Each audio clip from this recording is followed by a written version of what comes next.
વિકાસ દોડે તોય પણ દુઃખ અને વિકાસ થંભી જાય તો પણ દુઃખ. ત્યારે નવસારી જિલ્લાના ચીખલી તાલુકાના જે ચીખલી બસ ડેપોની જ્યારે ઘટના બની ત્યારે જે વિકાસ દોડવા જતાં ગબડી ગયો. જોહાર, ડીસી ન્યૂઝ ગુજરાતીમાં આપનું હાર્દિક સ્વાગત છે. હું છું આપની સાથે મનીષ ઢોડિયા. આજ રોજ જે સમગ્ર ગુજરાતમાં જે ઘટના ન બની એવી ચીખલી તાલુકામાં આજરોજ જ્યારે ઘટના બની ત્યારે દર્શક મિત્રો સમગ્ર ચીખલી પંથકમાં હાહાકાર મચી ગયો.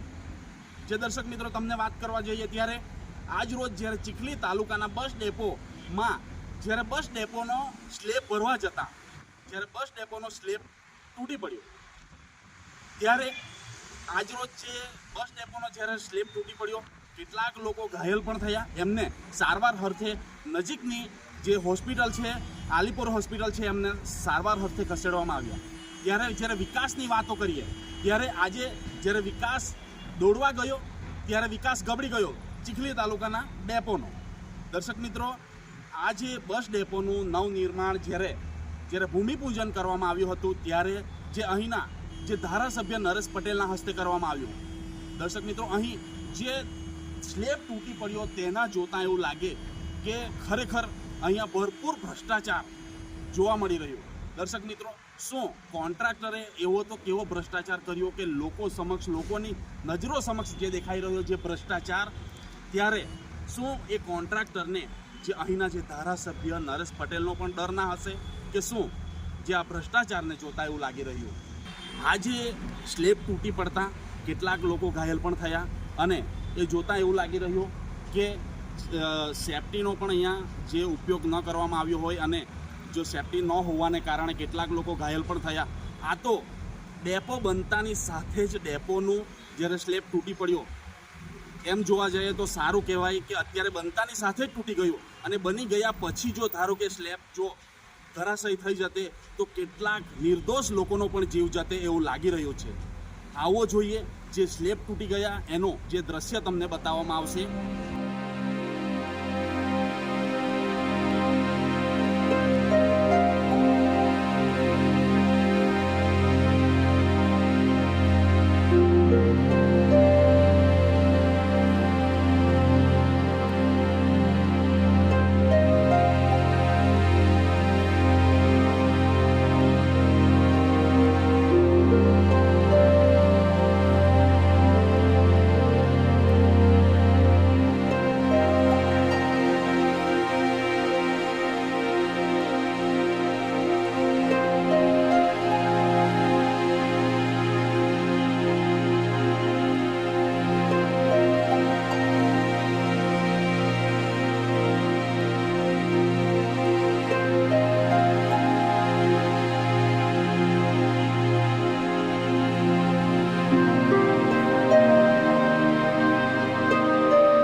જે ઘટના બની જે ચીખલી ડેપોનું જે બસ સ્ટેન્ડ જે બનવા જઈ રહ્યું હતું અને જે એનો સ્લેબ તૂટી ગયો હતો ત્યારે આ જે વિસ્તારના જે ધારાસભ્ય જે નરેશભાઈ પટેલ જે અહીં જે મુલાકાત માટે આવ્યા છે આપણે એમની સાથે વાત કરીશું જે ઘટના બની એના લઈને. સાહેબ, જે અહીં જે ઘટના બની અને સ્લેબ તૂટી ગયો, ખાસ તો હું અત્યારે જ ગાંધીનગરથી સીધો આવ્યો છું. મને પણ ખબર પડી અને આ જે ઘટના બની છે ટેકનિકલ રીતે શું છે તો એની તપાસ વ્યવસ્થિત રીતે કરી અને જે આર્થિક લોકોને જે વાંચ્યું છે એ લોકોને પણ મેં મળી લીધું છે. સામાન્ય રીતે જે સારવાર છે એની સારવાર લઈ રહ્યા. એક બેને વાગેલું છે એને પણ વ્યવસ્થિત રીતે સારવાર આપવા માટે ડૉક્ટર સાથે પણ મારી વાત છે. અને આ ઘટના બનવા પાછળ શું ટેકનિકલ મુશ્કેલી હતી એ યોગ્ય રીતે ટેકનિકલ માણસો સાથે વાત કરીને આપણે આગળની તપાસ કરાવી. જી સાહેબ, આજે કોન્ટ્રાક્ટર દ્વારા જે તમને શું લાગે છે બેદરકારી છે એવું લાગે અને જો ધારો કે બેદરકારી દાખવી હોય તો શું કોન્ટ્રાક્ટ ચેન્જ કરવામાં આવશે કે શું? કોઈની બી બેદરકારી અમારી સરકાર ચલાવે છે એ એની આવડતથી કરતો હોય છે, પણ પ્રજાને નુકસાન થાય અથવા લાંબા સમય સુધી આ ડેપો લોકો ઉપયોગી બને એ જ સરકારનો હાડ હોય છે ને એની પૂરેપૂરી હું આ વિસ્તારનો ધારાસભ્ય તરીકે પણ ચિંતા કરીને અમારા હર્ષભાઈ તો ખૂબ એક્ટિવ છે, એની સાથે પણ હું વાત કરી લઈશ.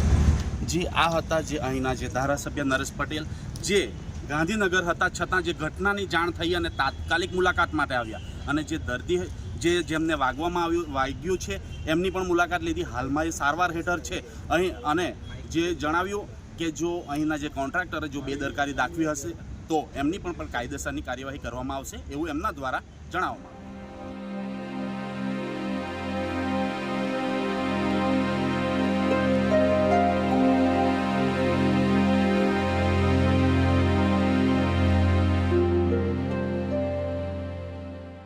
આ જે સમગ્ર ઘટના બની છે એ મુદ્દે જ્યારે કોન્ટ્રાક્ટરે ઘોર બેદરકારી જ્યારે દાખવી છે ત્યારે જોવું એ પણ રહ્યું કે આ કોન્ટ્રાક્ટર પર કાયદેસરના પગલાં ભરવામાં આવશે કે શું, એ પણ એક જોવું રહ્યું. અને જો આ કોન્ટ્રાક્ટર પર જો કાયદેસરના જો પગલાં ના ભરવામાં આવશે તો ટૂંક જ સમયની અંદરમાં ડિસિઝન ન્યૂઝ અહીંના ચીખલી મામલતદારશ્રીને પણ મળશે અને એમની પાસે પણ જવાબ માંગશે. અને જે હાલમાં જે ઘાયલ થયા છે, જે અહીંના જે મજૂર જે કામ કરતા હતા, એ જે મજૂર જે ઘાયલ થયા છે, ડિસિઝન ન્યૂઝ એમની પણ મુલાકાત લેતે આલીપોર હોસ્પિટલ જઈને આવો જોઈએ. જે આલીપોર હોસ્પિટલમાં જે દાખલ થયેલા જે મજૂર લોકો છે એમની આપણે મુલાકાત લઈએ.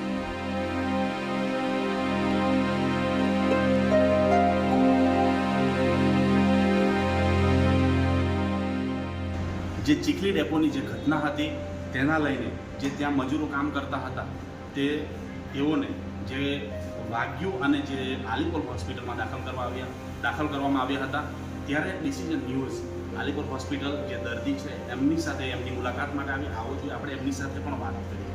જે તમારું નામ, રહેવાનું, કઈ જગ્યાએ વાગ્યું, કેટલા વાગ્યાની ઘટના હતી, ડૉક્ટરે શું કીધું? નોર્મલ છે એવું કીધું, એક્સરે નહીં કરો. જે આ હતા એક દર્દી, બીજા દર્દી પણ છે, આપણે એમની સાથે વાત કરીશું. જે તમારું નામ? રહેવાનું? વાંસદા રહેવાનું. કઈ જગ્યાએ વાગ્યું તમને? પગમાં. અને ડૉક્ટરે શું કીધું? નોર્મલ છે. જે આ હતા જે બીજા દર્દી વાંસદાના રહેવાસી છે અને જે બીજા દર્દી છે એ રાનકવાના રહેવાસી છે. ડૉક્ટરે એવું કીધું છે હાલમાં નોર્મલ છે, પણ જેવું જોવું એ રહ્યું કે હજુ પણ જો રિપોર્ટ કરવામાં આવશે તો શું અંદર નીકળે એ પણ એક તપાસનો વિષય છે. બીજા દર્દી છે, આપણે એમની સાથે વાત કરીશું. જે ચીખલી ડેપોના ઘટનાને લઈને જે બે દર્દી સાથે વાત કરી, ઉપર બે દર્દી હતા એ મહિલા છે. આપણે તમને દર્શક મિત્રો બતાવીએ. જે આ તરફ એક મહિલાનું સારવાર થઈ રહી છે અને જે બીજી તરફ પણ મહિલાની સારવાર થઈ રહી છે. મહિલા સાથે ઘટનાની વાત કરીએ. તમારું નામ? રહેવાનું? ચરવાણી, વાંસદામાં આવ્યું. કેટલા વાગ્યાની ઘટના હતી? તમને કઈ જગ્યાએ વાગ્યું? કમરમાં. ઉઠાઈ નહીં. ડૉક્ટરે શું કીધું? હજુ રિપોર્ટ નથી આવ્યો. આ હતા એક દર્દી, મહિલા દર્દી, અને બીજા પણ છે મહિલા દર્દી. સારવાર થઈ રહી છે. તમારું નામ? શું નામ? રહેવાનું તમારું? ચરવણ, વાંસદામાં. તમને કઈ જગ્યાએ વાગ્યું? કમરમાં છે. સ્લેબ ભરતા હતા અને તૂટી પડ્યું. ડૉક્ટરે શું કીધું? કંઈ હજુ કંઈ નથી કીધું. જે આ હતા જે મહિલા, જે બે મહિલા છે, જે ડેપોનો સ્લેબ ભરતા તૂટી પડી, આ મોટી ઘટના અને દુર્ઘટના મોટી થઈ ત્યારે જે આ બે મહિલા હતી અને એમને ઈજા થવા પામી અને આલીપોર હોસ્પિટલમાં દાખલ કરવામાં આવી. ત્યારે હજુ સુધી મહિલાની સારવાર થઈ રહી છે. હજુ સુધી રિપોર્ટ નથી આવ્યો, પણ ખરેખર કઈ જગ્યાએ એન્જર છે, શું થયું છે એ તપાસનો વિષય છે. જ્યારે રિપોર્ટ આવશે ત્યારે ખબર પડશે કે શું થયું છે અને કેવા પ્રકારની સારવાર લેવામાં આવશે. ડિસિઝન ન્યૂઝના બીજા વિડીયો જોવા માટે ચેનલ સબસ્ક્રાઇબ કરો અને બેલ આઇકન બટન પર જઈ ક્લિક કરો. સ્વતંત્ર અને આઝાદ પત્રકારત્વની મદદ કરવા નીચે આપેલા થેન્ક્સ બટન પર જઈ ક્લિક કરો. મદદની કિંમત નિશ્ચિત કરો અને ડિસિઝન ન્યૂઝની આ સફરમાં અમારા સાથી બનો.